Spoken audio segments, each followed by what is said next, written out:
ఎన్ని చెప్పినా వినకపోతే ప్రయత్నం ఉండదు. దేవుని మాట మీరందరూ వింటే బెనిఫిట్ నాకంటే ఎక్కువ మీకు ఉంటుంది. కథలు కావు.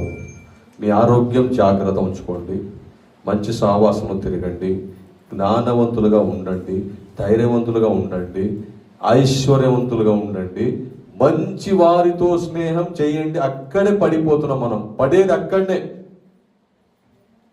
స్నేహితులు ఎలా ఉండాలంటే నీకంటే ఏజ్లో పెద్దగా ఉండాలా, లేకంటే డబ్బులో పెద్దగా ఉండాలంట. పెద్దవాళ్ళు చెప్తారు ఈ మాట. అయినా నువ్వు ఈక్వల్ అయితే నీకు ఏం బెనిఫిట్? మంచి వారితో తిరగండి రాజు, కోటేశ్వరంతో తిరగండి, జ్ఞానం ఉన్న వారితో తిరగండి. పాత స్నేహితులకంతా తీసి పడేసేయండి. దేవునామ స్తోత్రం కలుగును గాక.